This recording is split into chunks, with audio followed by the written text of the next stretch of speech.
Hai, balik lagi bareng Goal di channel Squishy Film. Kali ini kita akan ngebahas sebuah film yang berjudul Homefront yang diperankan oleh Babang Jason Statham, yaitu babang terkuat di muka bumi. Film ini menceritakan tentang seorang mantan agen rahasia dan putrinya yang diteror oleh geng narkoboy. Sebelum lanjut, mari kita putar dulu intronya.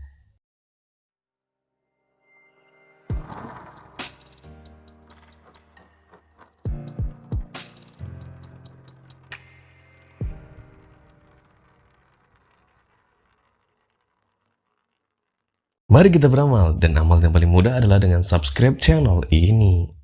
Cerita diawali dengan aksi penggerebekan di sebuah bar. Mana bar tersebut merupakan tempat produksi narkoboy, dan pengelolanya adalah seorang geng motor yang berbahaya dan dikenal sangat bengis. Geng ini dipimpin oleh seorang pria bernama Denny Tour, dan juga putranya yang bernama Jojo ikut mendampinginya dalam mengelola bisnis ini. Di situ juga ada rekan mereka dan sekaligus orang kepercayaannya bernama Mac Dalton. Fakta yang sebenarnya Dalton adalah seorang agen khusus yang sebenarnya sedang menyamar dan identitasnya aslinya adalah bernama Kill Broker. Ketika saatnya tiba, semua polisi yang ada di luar langsung melancarkan aksinya dengan mengepung tempat tersebut. Setelah Broker menghentikan mobil yang dikendari Denny, Broker pun langsung mengamankan Denny. Sementara Jojo juga menunjukkan tanda-tanda perlawanan langsung ditembak mati oleh para polisi. Melihat putranya mati seperti itu, Denny menjadi sangat murka dan bersumpah akan membalas semua perbuatan Broker suatu saat nanti. Setelah itu, Broker merasa begitu kesal dengan apa yang sudah menimpa Jojo. Karena selama penyamarannya, Broker sudah menganggap Jojo sebagai temannya sendiri. Oleh karena itu, dia memutuskan untuk mengundurkan diri dari pekerjaannya itu. Singkat cerita, 2 tahun telah berlalu. Di suatu sekolah, kita diperlihatkan dengan seorang anak perempuan yang bernama Medley. Dan dia adalah anak satu-satunya dari Broker. Lalu muncul anak laki-laki besar bernama Teddy Clown yang langsung mengganggu Medi. Setelah diperingatkan oleh Medi 2 kali, tanpa diduga Medi langsung memukulnya hingga Teddy tersungkur jatuh. Di sisi lain, Broker yang sedang memperbaiki tangga di rumahnya bersama dengan temannya yang bernama Tido. Singkat cerita, Broker baru ini pindah ke kota kecil yang bernama Rayful. Karena di sini suasananya begitu damai dan sangat asri. Tidak lama kemudian pihak sekolah menghubunginya dan memberitahu telah terjadi sesuatu yang telah menimpa sang putri. Untuk itu dia segera pergi ke sekolah untuk menjemputnya. Sampai di sana dia bertemu dengan orangnya Teddy Clown. Mereka berdua bernama Casey dan Jimmy Clown. Mereka terlihat tampak sangat murka karena tidak terima anaknya sudah dipukul oleh Medi. Kemudian Broker menemui Medi yang sedang berada di ruang kelas. Di situ ada seorang wanita yang bernama Susan. Wanita ini merupakan ahli psikolog di sekolah tempat Medi belajar. Dan dia menceritakan semua kejadiannya terhadap Broker. Akan tetapi Broker tidak memarahi Medi sama sekali. Dia tahu bahwa putrinya itu tidak bersalah sama sekali dan hanya mencoba untuk mempertahankan dirinya. Broker juga menceritakan kepada Susan bahwa ibunya Medi sudah meninggal sekitar 1 tahun lalu karena menderita sebuah penyakit. Setelah itu mereka bergegas untuk pulang. Dan di saat tiba di parkiran mobil, Casey yang masih tidak terima lagi-lagi mengacaukan keadaan di sekolah itu. Kemudian dia menyuruh suaminya untuk memberikan sebuah pelajaran kepada Medi. Di situ juga ada seorang sheriff yang bernama Kate menyaksikan hal itu. Akan tetapi dia tidak menanggapinya dengan serius dan terkesan cuek. Tindakan dari Broker cukup berlebihan sehingga memancing perhatian para guru-guru yang ada di sekolah. Seperti yang barusan kita lihat, Casey memiliki emosi yang lebih stabil dan tidak terkontrol. Sampai suaminya sendiri tidak berani menghadapi emosinya. Lain tempat ketika ada sekelompok remaja yang sedang pesta narkoboy, lalu mereka didatangi oleh seorang pria dengan membawa sebuah pemukul tongkat baseball. Pria itu bernama George. Dia adalah seorang bandar narkoba di daerah tersebut dan juga sekaligus saudara dari KFC Body. Di situ Gator terlihat sangat marah ketika ada sekelompok pemuda memakai narkoba dan mengoplos minuman keras di daerah kekuasaan mereka. Sepulangnya dari sana, Gator bertemu dengan Casey yang sedang menunggunya. Casey sengaja datang untuk bertemu dengan Gator dengan maksud meminta Gator agar mau mengancam dan menakut-nakuti Broker supaya bisa memberinya pelajaran. Selain itu, dia juga meminta sebuah obat untuk mengatasi rasa sakit di perutnya. Seperti obat tersebut adalah narkoboy hasil racikannya sendiri. Dan sepertinya Casey sudah kecanduan mengkonsumsi obat terlarang tersebut. Oleh karena itulah kenapa emosinya menjadi sangat labil dan tidak terkontrol dimanapun dia berada. Keesokan harinya saat mengantar Maddie ke sekolah, Broker bertemu dengan Susan kembali. Rencananya dia ingin mengadakan sebuah pesta ulang tahun untuk putrinya bersama dengan teman-teman sekolahnya. Untuk itu dia meminta bantuan Susan untuk menangani hal tersebut. Susan juga memberitahu sesuatu pada Broker berkaitan dengan kejadian kemarin. Kalau orang-orang di sekitar sini suka membicarakan hal-hal yang tidak penting, termasuk kejadian yang telah terjadi kemarin. Berita itu dengan mudah menyebar dengan sangat cepat, dan orang-orang mulai meragukan Broker. Jadi sebaiknya Broker harus segera menyelesaikan masalah ini, selagi masalah ini baru terjadi kemarin. Setelah itu Broker mendatangi James ke tempat kerjanya. Broker mendatangi dengan maksud untuk meminta maaf atas perihal kejadian kemarin. Walaupun klon sudah dibantingnya dengan cukup keras, tetapi di hati kecilnya masih bersedia untuk memaafkannya. Setelah itu Broker bergegas pergi dan dia berhenti di sebuah pom bensin untuk mengisi bensin pada mobilnya. Kemudian datang dua orang pria yang merupakan anak buah Gator. Mereka sedang sibuk meracik narkoba dan ditelepon oleh anak buahnya tadi. Emosinya pun langsung memuncak karena mereka berdua gagal memberikan pelajaran kepada Broker. Kembali ke Broker yang sedang dalam perjalanan pulang setelah menjemput anaknya, yaitu Maddie. Tiba-tiba dia diberi kode oleh Sheriff agar segera menepikan mobilnya. Sheriff Cat mendapatkan laporan bahwa Broker menghajar dua orang di tempat pengisian bahan bakar tadi. Walaupun tidak ada yang menuntutnya, Cat memperingatkan untuk tidak membuat kekacauan lebih lanjut. Sampai di rumah, mereka berdua berbincang-bincang sambil berkuda di pekarangan rumah mereka. Tanpa mereka sadari, Gator datang ke rumah mereka tanpa mereka sadari. Lalu Gator mengambil boneka kelinci milik Maddie hingga dia masuk ke sebuah ruangan dan mendapati berkas pribadi milik Broker waktu masih menjadi polisi dulu. Dan juga dia mengambil seekor kucing hitam peliharaan Maddie. Maddie pun mencari kucingnya yang telah hilang dan juga boneka kelincinya karena itu membuatnya kesulitan untuk tidur di malam hari. Malam pun semakin larut, maka Brokerlah yang akan mencarinya di luar. Dia mendapati ban mobilnya sudah bocor. Tidak hanya itu, dia menemukan kepala boneka kelinci Maddie menancap di sebuah batang pohon. Dan itu cukup membuatnya sedikit resah dan juga khawatir akan teror dari seseorang. Di sisi lain, Gator sedang di rumahnya. Dia sedang mengecek data pribadi milik Broker. Dan dia sedikit terkejut ketika mengetahui sebuah fakta mengejutkan. Bahwa Broker pernah menyamar sebagai anggota geng motor. Dia lalu teringat bahwa Brokerlah yang membuat Jojo Turi, anak dari Denny Turi, ketua geng tersebut terbunuh pada suatu malam. Setelah itu dia menelepon teman wanitanya yang bernama Cheryl untuk datang ke tempatnya.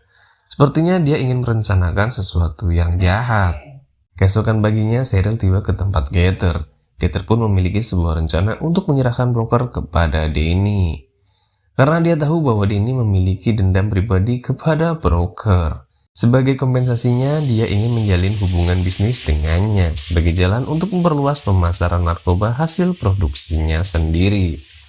Oleh karena itu, dia menyerahkan Broker sebagai hadiah untuk ditukarkan dengan bisnis itu. Gator mengatakan hal yang pertama akan dia lakukan adalah Cheryl harus menemui pengacara Denny terlebih dahulu. Lalu Gator menyerahkan semua data milik pribadi milik Broker pada Cheryl. Walau sempat tidak setuju, tapi demi kesejahteraan bersama, Cheryl terpaksa melakukan hal itu. Broker datang ke tempat kerjanya Clown. Broker menanyakan mengenai kejadian tadi malam kepada Clown. Yang mana hal tersebut tidak diketahui oleh Clown sama sekali. Akan tetapi Broker tetap memperingatkannya untuk tidak menambah masalah lebih lanjut. Dan memintanya untuk mengembalikan kunci hitam milik anaknya hari ini juga. Sampai di rumah, Broker memberikan boneka kelinci yang baru untuk Maddie dengan harapan Maddie bisa tidur dengan nyenyak malam ini. Malam harinya Cheryl menemui pengacara Denny. Lalu Cheryl langsung menyerahkan berkas tersebut kepadanya. Tidak lama kemudian pengacara itu langsung datang ke penjara tempat di mana Denny ditahan. Dan kita bisa lihat sesosok Denny yang tampak tidak bergairah dan bersemangat itu. Tapi kemudian langsung bersemangat kembali setelah melihat foto-foto sang broker. Keesokan paginya, broker mengantar Maddie ke sekolahnya. Lalu mereka berdua bertemu dengan Casey dan juga Teddy. Sebagai permintaan maaf, Maddie mengundang Teddy untuk menghadiri acara ulang tahun anaknya yang akan diadakan di rumahnya nanti. Broker pun ikut meminta maaf kepada Casey dan dia mengajaknya untuk berdamai. Rido mengatakan bahwa Jimmy klaim yang broker hajar saat di sekolah dan kejadian teror pada malam itu. Rido memberitahu bahwa pelakunya bukanlah Jimmy Clown.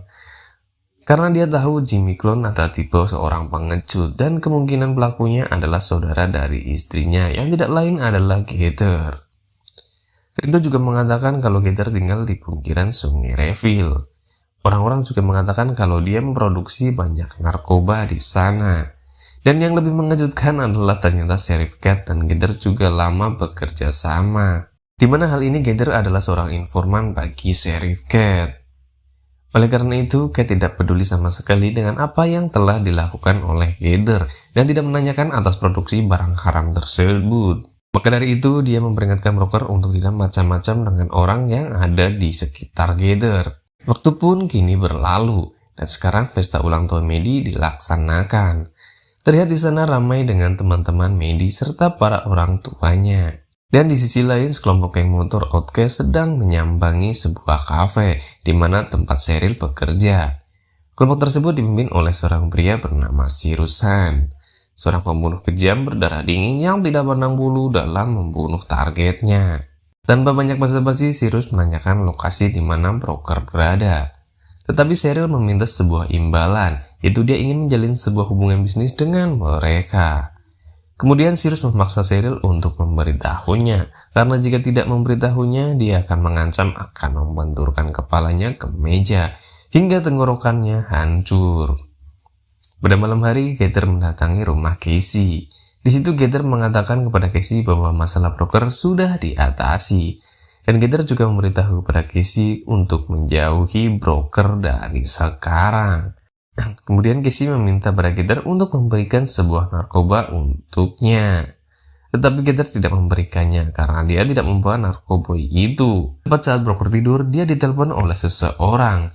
Dia merupakan teman rekan kerjanya waktu di kepolisian dulu.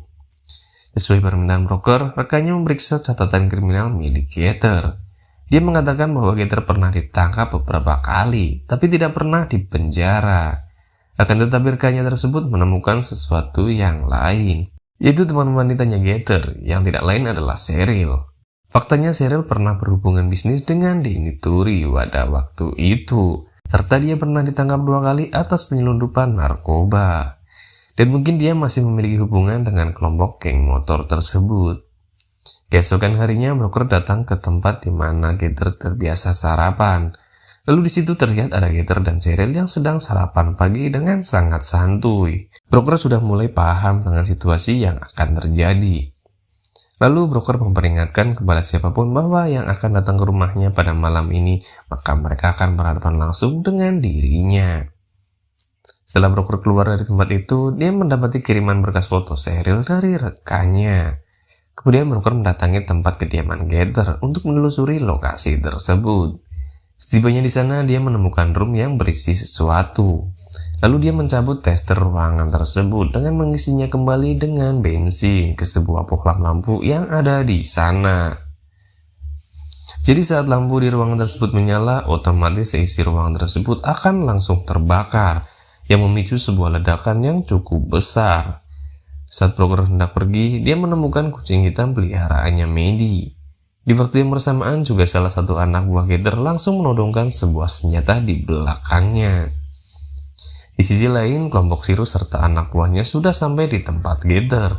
Dan Gator pun cukup terkejut karena Cyrus membawa orang-orang yang cukup banyak hanya untuk mengurus broker seorang diri. Dalam aksi tersebut, Gator memilih untuk tidak ikut serta karena dia merupakan orang pertama yang pasti akan dicurigai. Dan sebagai gantinya, Cyrus membawa Cheryl sebagai petunjuk jalan. Sementara itu, di waktu yang bersamaan, Rido datang untuk membawa kuda-kudanya broker. Singkat cerita, hari pun mulai gelap. Cyrus dan kelompoknya mulai sampai di pekarangan rumah broker dan langsung mendekati rumahnya. Kemudian dia mendengar sesuatu dari kandang kuda dan menyuruh salah satu anak buahnya untuk memeriksanya. Setelah itu Rido membunyikan klakson sebagai tanda isyarat untuk memberitahu broker. Sementara broker mengamankan Medi di lantai bawah dan menyuruhnya untuk menelepon polisi. Cheryl yang berada di perahu kemudian menghubungi Gator untuk memberitahunya bahwa keadaan di sini mulai sedikit kacau. Saat anak buah Sirus hendak ingin menembak Medi, dengan cepat broker menembak pria itu tepat di kepalanya atau headshot. Medi langsung berlari menuju ke sebuah perahu. Melihat hal itu, Cheryl memanggilnya dan kemudian dia membawanya pergi dari sana. Kemudian broker kembali lagi ke rumahnya. Di sana polisi baru berdatangan. Di situ terlihat Rido ternyata masih hidup dan mendapatkan luka yang cukup serius. Tidak lama kemudian, Medi menghubunginya melalui radio dari sebuah mobil yang dikendarai oleh Cheryl. Lalu Medi sempat menyebutkan ciri-ciri wanita yang telah menculiknya dan mengatakan kalau dia berhenti di satu tempat yang memiliki kipas besar di dalamnya. Broker pun mengingat sesuatu, kalau tempat tersebut adalah tempat Gator. Kemudian broker langsung menuju ke tempat itu. Sementara itu, Gator sudah sampai di sana. Dia sama sekali tidak menduga semua ini akan terjadi. Ditambah lagi Cheryl melakukan sesuatu tindakan yang bodoh. Tanpa diduga, Casey dan Jimmy juga datang ke tempatnya, dan dia menyuruh Cheryl untuk menyembunyikan Medi. Namun saat Gator sedang berbicara dengan Casey, Medi berteriak. Lalu Casey pun langsung menyalakan semua lampu yang ada di sana. Dan hal tersebut membuat Gator semakin murka. Namun tiba-tiba Gator melepaskan sebuah tembakan dan tepat mengenai di bagian perut Casey. Setelah itu Gator melarikan diri dengan membawa Medi. Di saat yang sama, broker sudah tiba di tempat itu dan terjadilah aksi kejar-kejaran antara mereka. Saat sampai di sebuah jembatan, semua polisi sudah mengepung jalan. Saat yang sama, sheriff telah membidiknya dari kejauhan. Lalu broker menodongkan pistolnya ke kepala Gator. Dan akan tetapi dia gagal menembaknya, atau lebih tepatnya mengurungkan aksinya. Karena broker menyadari kalau di situ ada sang putrinya. Maka dari itu dia mengurungkan niatnya untuk menembak Gator dan membiarkannya tetap hidup.